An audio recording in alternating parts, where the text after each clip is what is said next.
Okay guys, welcome channel once again. This is जडवी। So आज अपन निफ्टी के पहले वीकली एनालिसिस करेंगे, देन डेली एनालिसिस करेंगे, देन 15 चार्ट पे देखेंगे कि मंडे को अपन किस तरीके से ट्रेड प्लान कर सकते हैं और कुछ स्टॉक्स देखेंगे जो कोई इंपॉर्टेंट सपोर्ट पे आ रहे हैं उनको देखेंगे, कुछ इंटरडे के स्टॉक्स देखेंगे, सारा कुछ डिस्कशन करेंगे। सो सबसे पहले अपन चलते हैं निफ्टी के वीकली एनालिसिस पे कि किस तरीके से निफ्टी हेडिंग कर रहा है। ओके, सो लास्ट वीक के हिसाब से निफ्टी ऑलमोस्ट 17,480 के नीचे अगर क्लोजिंग करता तो अपने थोड़े से डाउन साइड के लिए आना था, लेकिन निफ्टी ने पूरे वीक क्या किया है, किसी भी अपने प्रीवियस डे के सपोर्ट को तोड़ा नहीं है और ऑलमोस्ट अपने थोड़े से ऊपर के लेवल पे बंद होता जा रहा है। अभी निफ्टी क्या फाइनल रेजिस्टेंस के आसपास चल रहा है। किस तरीके से अगर देखने जाएंगे तो ये लेवल निफ्टी का फाइनल रेजिस्टेंस है। अगर निफ्टी इसके ऊपर निकलता है तो निफ्टी में लास्ट जो टारगेट बन के निकल के आएंगे ऑलमोस्ट 18,000 से लेके 18,100 तक भी आ सकते हैं वीकली बेसिस, बिकॉज इसके ऊपर फिर मार्केट पास सीधे यहाँ पे रेजिस्टेंस आएगा। तो अगर मार्केट इसके ऊपर सस्टेन करने लगता है जो कि लेवल होता है ऑलमोस्ट 17,850 860 के ऊपर देन फिर मार्केट ऑलमोस्ट 18,000 से लेकर 18,100 तक की यात्रा कर सकता है वीकली बेसिस पे। बिकॉज देखो, मैंने आपको 1 से 2 वीक पहले ही बताया था कि मार्केट जो डेली बेसिस पे बताया था कि यहाँ पे मार्केट इस तरीके का पैटर्न बनाना चाह रहा है। सो अभी ये उसका सिर्फ घुमाव ही है जो कि 17,600 तक हो सकता है, लेकिन वीकली बेसिस पे भी ये पैटर्न चल ही रहा है। सो अभी मार्केट जो ये चल रहा है ना, इसका अगर मार्केट को वास्तविक में इस पैटर्न को मार्केट को जस्टिफाई करना है तो मार्केट यहाँ तक ही जाना चाहिए एंड यहाँ से फिर मार्केट को रिवर्स अच्छे से आना चाहिए। बिकॉज किस तरीके से ये जो कैंडल बनी है लास्ट वीक वाली, इसको पूरा इनगल्फ कर ले या फिर 17,600 के नीचे तो आई जाए, ऑलमोस्ट 17,500 के आसपास तक आ जाता है तो ये पूरी कैंडल इनगल्फ हो जाएगी। अगर ये कैंडल पूरी इनगल्फ होती है और मार्केट फिर से इस चैनल के अंदर आ जाता है जिसको ब्रेक करके अभी ऊपर मार्केट निकल गया है, अगर इस चैनल के अंदर आ जाता है ना फिर से मार्केट, देन फिर मार्केट तेज़ी से ये सारे लेवल्स के आसपास आता हुआ दिखेगा अपन को एंड देन फिर मार्केट में नीचे वाले फिर से 16,800 17,000 तक के लेवल्स भी देखने को मिल सकते हैं। किस तरीके से पता लगेगा अपन को कि मार्केट जो अभी जिस लेवल पर खड़ा है ना ऑलमोस्ट यहीं से रिवर्सल करना चाहिए मार्केट को। अगर मार्केट को इमीडिएटली ऑलमोस्ट जो पुराने 16,800 17,000 के लेवल्स वास्तविक मार्केट को अगर तोड़ना है तो फिर मार्केट के लिए बेस्ट टाइम हो जाता है कि मार्केट यहाँ से रिवर्स करे और ऑलमोस्ट ये जो मार्केट का इंपॉर्टेंट रेजिस्टेंस बना हुआ है ये मार्केट तोड़े नहीं अब ऊपर की साइड। ओके, यहाँ से मार्केट सीधा नीचे चलता चला है और ऑलमोस्ट क्लोजिंग दे दे आके इस वीक 17,600 के नीचे कहीं और 17,500 के आसपास, तो अपन समझ लेंगे कि मार्केट में वीकनेस फिर से आ सकती है बिकॉज ये वाले चैनल के अंदर मार्केट आ जाएगा। अगर ये नहीं होता है और मार्केट इसको तोड़ के जैसे अपन ने यहाँ पे सेल किया वीकली बेसिस पे और अपने एसेट डाला ऑलमोस्ट 30 से 40 पॉइंट का, ठीक है, मार्केट ने अपना ऐसा लेट कर दिया तो अपन इमीडिएटली कॉल की साइड पोजीशन में बैठ तो सकते हैं बिकॉज 18,100 तक के टारगेट पे अपने हो सकते हैं, 18,000 से लेके 18,100 तक के अपने टारगेट हो सकते हैं उस साइड ऊपर की साइड।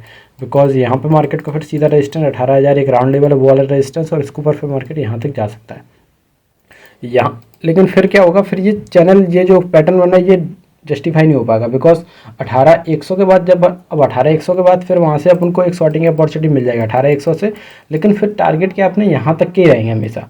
18,100 से जब भी मार्केट रिवर्स करेगा ना तब मार्केट ऑलमोस्ट कहाँ तक आ सकता है 17,700 17,600 तक ही आएगा। फिर मार्केट ये नहीं है कि 17,500 को तोड़ के नीचे जाए, फिर मार्केट का 17,500 रॉक बॉटम सपोर्ट बन जाएगा। 17,600 17,500 17,700 ये रॉक बॉटम सपोर्ट की तरह काम करेंगे बिकॉज इस यहाँ से तोड़ के अगर मार्केट ऊपर निकल जाता है यहाँ इस साइड 18,100 की तरफ तो फिर मार्केट आएगा यहाँ पे टाइम पास करेगा फिर नई तेज़ी के लिए निकल जाएगा।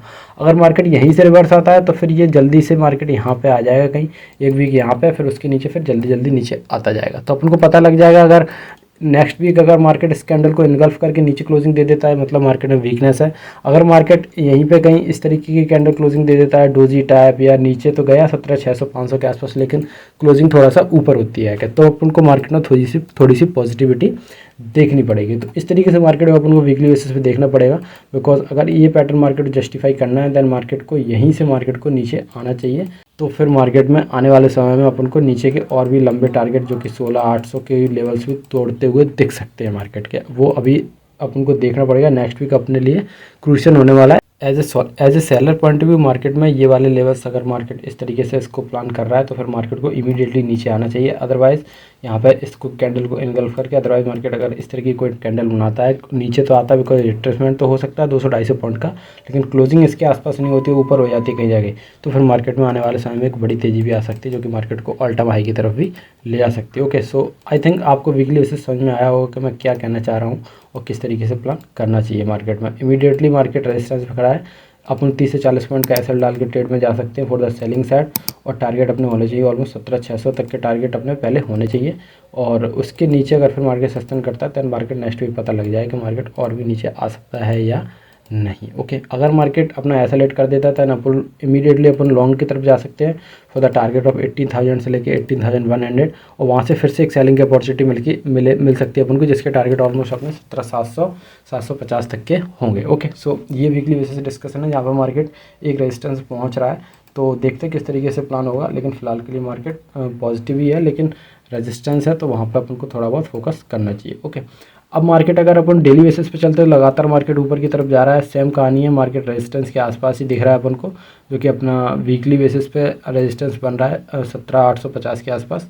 तो सिंपल है, अगर अपन को बाई करना है तो 17,850 के ऊपर की अगर मार्केट मंडे को क्लोजिंग दे देता है, देन मार्केट ऑलमोस्ट 17,950 17,850 के ऊपर की क्लोजिंग मिलती है अपन को के ऊपर मार्केट ऑलमोस्ट 17,950 से लेके 18,000 पहले, और उसके ऊपर फिर क्लोज करता है 18,000 के ऊपर, देन 18,100 तक मार्केट जा सकता है। ओके, तो ये तो बाई की तरफ बात होगी, जहाँ पे मार्केट अगर 17,850 के ऊपर की क्लोजिंग देता है मंडे को, तो फिर मार्केट 17,950 से लेके 18,000 और उसके ऊपर फिर 18,100 तक जा सकता है। बात करें डाउन साइड की, तो जैसे ही मार्केट 18,000 के नीचे सस्टेन 17,800 के नीचे सस्टेन करने लगता है, देन मार्केट ऑलमोस्ट पहले ऑलमोस्ट 17,700 की तरफ 17,700 देन 17,650 से लेके 17,600 तक मार्केट आ सकता है।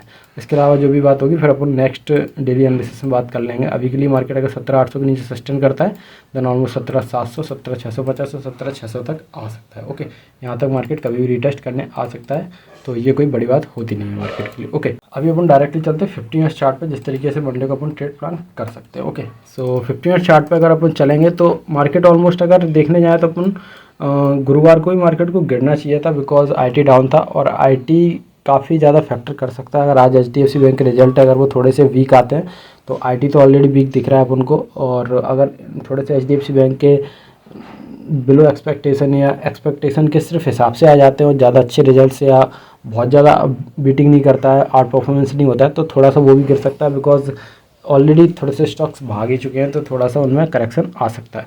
तो इसलिए अपन को क्या है, सबसे पहले अपन को सेलिंग की तरफ जाना है। 15 मिनट चार्ट पे किस तरीके से जाना है, मार्केट जैसे ऑलमोस्ट 17,840 के नीचे सस्टेन करने लगता है, बिकॉज डेली बेसिस पे अपन को क्लोजिंग ऑलमोस्ट 17,840 के आसपास दिख रही है।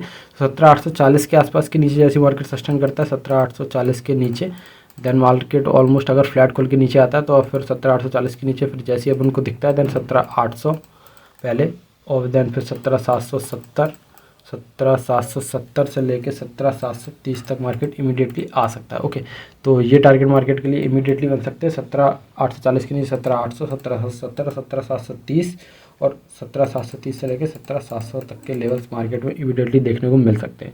इसके नीचे सस्टेन करता है 17,650 से लेके 17,600 तक के टारगेट मार्केट में इमीडिएटली बनाए जा सकते हैं। ओके, सो ये अपने 15 मिनट चार्ट पे थोड़े से छोटे छोटे लेवल्स जो अपन को मार्क करने चाहिए, बिकॉज ट्रेडिंग के लिए इंपॉर्टेंट रहते हैं। अगर मार्केट गिरता है तो मार्केट सबसे पहले 17,700 17,600 आ सकता है, लेकिन बीच में छोटे छोटे लेवल्स ट्रेडिंग के लिए इंपॉर्टेंट रह जाएंगे। 17,770 17,730 17,700 17,650 से लेकर 17,600 तक के लेवल्स भी आ सकते हैं मंडे को, अगर मार्केट थोड़ा सा डाउन साइड दिखाना शुरू करता है तो। ओके, सो अगर बाइंग करेंगे तो जब मार्केट में अपन ये सेल करेंगे 17,840 के आसपास, तो अपना एसएल होना चाहिए ऑलमोस्ट 25 से 30 पॉइंट का एसएल होना चाहिए। 17,870 से लेकर 17,880 के आसपास का एसएल होना चाहिए। 17,870 से लेकर 17,880 के आसपास का अपना एसएल होना चाहिए 30 से 35 पॉइंट का। और बाइंग अपन तभी करेंगे जब मार्केट 17,880 के ऊपर सस्टेन करने लगेगा जाके। 17,880 के ऊपर 5 मिनट कैंडल क्लोज करता है, देन ऑलमोस्ट 17,950 से लेके 18,000 तक के टारगेट अपन इंट्राडे के लिए मंडे को बना सकते हैं। ओके, 17,880 के ऊपर 17,950 से लेके 18,000 तक मार्केट जा सकता है इन इंट्राडे। ओके, सो ये तो अपनी बाइंग और सेलिंग दोनों की तरफ की बात हो गई है। ओके, तो ये निफ्टी का डिस्कशन है। यहाँ वीकली बेसिस पे मार्केट थोड़ा सा रेजिस्टेंस के आसपास चल रहा है, तो अगर मार्केट को इमीडिएटली सेलिंग के लिए आना है तो थोड़ा तेज़ी से आना पड़ेगा, और अदरवाइज अगर सस्टेन करता है तो अपना एक एसएल हिट होगा, शॉर्ट अगर करेंगे अपन और शॉर्ट की तरफ एक एसएल हिट होगा, लेकिन अपन को वहाँ से फिर ऑलमोस्ट 18,000 से लेके 18,100 तक की यात्रा देखने को मिल सकती है। 18,100 के आसपास अपन को फिर से एक शॉर्टिंग की अपॉर्चुनिटी देखने को मिलेगी, जहाँ से अपने टारगेट ऑलमोस्ट 17,700 से लेकर 17,750 तक के हो सकते हैं। ओके, डेली बेसिस पे भी और जो 15 मिनट चार्ट पे अपन को थोड़ा सा पहले सेलिंग की तरफ जाना है, उसमें अगर ऐसा लुट होगा तब अपन बाइंग की तरफ जा सकते हैं फॉर द टारगेट ऑफ 18,000 के आसपास की। ओके, अभी डायरेक्टली अपन चलते हैं स्टॉक्स पे। सो पहला स्टॉक जो अपने फोकस में रहना चाहिए वो रहेगा BPCL। तो BPCL इस बार थोड़ा सा वीक ही लग रहा है, तो अगर ये 330 के नीचे सस्टेन करने लगता है, 330 के नीचे अगर 5 मिनट कैंडल क्लोज करता है तो ऑलमोस्ट उसमें 2.5 से 3 रुपये का SL, 2.5 से लेके 3 रुपीज़ का SL और 1:2 के टारगेट के लिए for the intraday purpose selling side के लिए इसको फोकस में रख सकते हैं। 330 के नीचे 2.5 से 3 रुपये का SL, 1:2 के टारगेट के लिए for the intraday purpose selling side के लिए फोकस में रख सकते हैं। ओके, नेक्स्ट स्टॉक रहेगा वो रहेगा अपना परसिस्टेंट। ये मैंने आपको थोड़ा सा अभी शॉर्ट्स में भी दिया हुआ है, तो परसिस्टेंट का एनालिसिस कर लेते हैं बिकॉज ये स्टॉक थोड़ा सा प्राइस एक्शन बना के नीचे आता जा रहा है। यहाँ पे थोड़ा सा प्राइस एक्शन बनाया, फिर ऊपर गया, फिर थोड़ा सा यहाँ पे बेस बनाया, फिर से ब्रेकडाउन दे रहा है। तो अगर ये फिर से अगर 4380 के नीचे सस्टेन करता है 4380 के नीचे, तो ऑलमोस्ट 20 से 25 रुपये का इसमें एसएल डाल लेंगे अपन, 20 से 25 रुपये का एसएल और 1:2 के टारगेट के लिए for the intraday purpose selling side के लिए फोकस में रख सकते हैं। पहले ऑलमोस्ट ये यहाँ तक आएगा एंड देन फिर उसके नीचे सस्टेन करता है, देन आने वाले समय में 4280 से लेकर 43 तक के भी लेवल देखने को मिल सकते हैं। तो परसिस्टेंट सिस्टम थोड़ा सा वीक लग रहा है, तो इसको सेलिंग की साइड फोकस में रख सकते हैं। नेक्स्ट और रहेगा अपना ITC। सो ITC थोड़ा सा अभी पॉजिटिव दिख रहा है लेकिन ये नेगेटिव हो सकता है, तो इसको थोड़ा सा फोकस में रख सकते हैं। किस तरीके से रखेंगे मैं बताता हूँ आपको।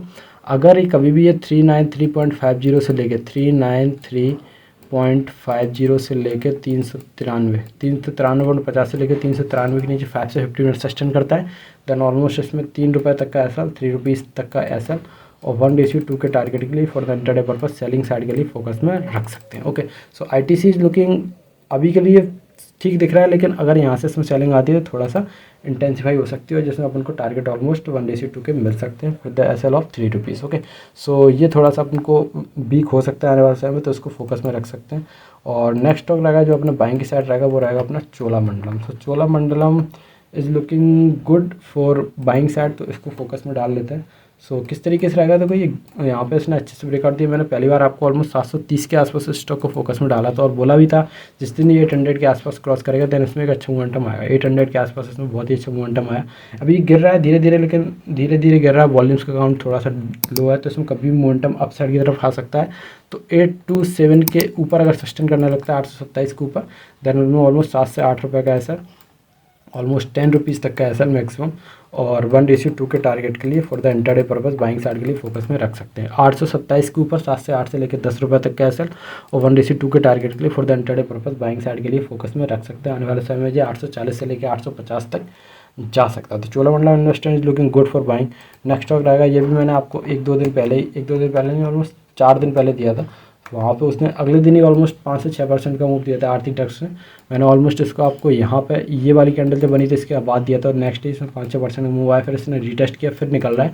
तो फिर से मोमेंटम आ सकता है जब भी ये 418 के ऊपर 5 to 50 मिनट सस्टेन करता है, 5 से 15 मिनट सस्टेन करता है, देन ऑलमोस्ट 4 से 5 रुपये तक का एसएल, 4 to 5 रुपीज़ एसएल और 1:2 से लेकर 1:3 तक के भी टारगेट इसमें इंट्राडे से लेकर 1 से 2 दिनों का भी बना के रखे जा सकते हैं। तो आरती ड्रग्स थोड़ा सा ऊपर की तरफ और मोमेंटम कर सकता है, इसको फोकस में रख सकते हैं। नेक्स्ट स्टॉक रहेगा वो रहेगा अपना एक्शन कंस्ट्रक्शन। तो इसको थोड़ा सा अपन बाइंग की साइड रखेंगे। ये भी मैंने आपको 380 के आसपास पहले दिया था, उससे पहले 340 के आसपास दिया था, तो मैंने इसको काफ़ी रिकमेंड किया है आप लोगों को।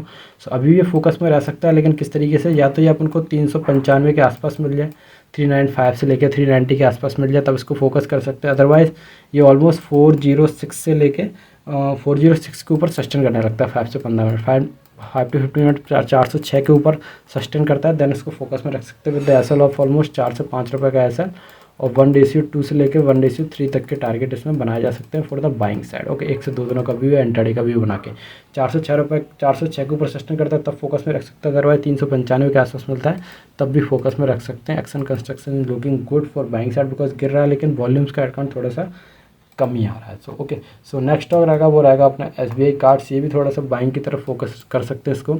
ये मैंने आपको 1-2 दिन पहले दिया था, लेकिन अभी ये थोड़ा सा वहीं पे कंसोलिडेट कर रहा है, लेकिन अब ये निकलने की कोशिश कर रहा है। देखो अगर निकलता है तो 761 के ऊपर 761 के ऊपर इसमें ऑलमोस्ट 7 to 6 रुपीज़ का एसएल और 1:2 के टारगेट के लिए for the intraday purpose buying side के लिए फोकस में रख सकते हैं। ओके, ये स्टॉक थोड़ा सा पागल बना रहा है, लेकिन ये ऊपर की तरफ ही अभी दिख रहा है।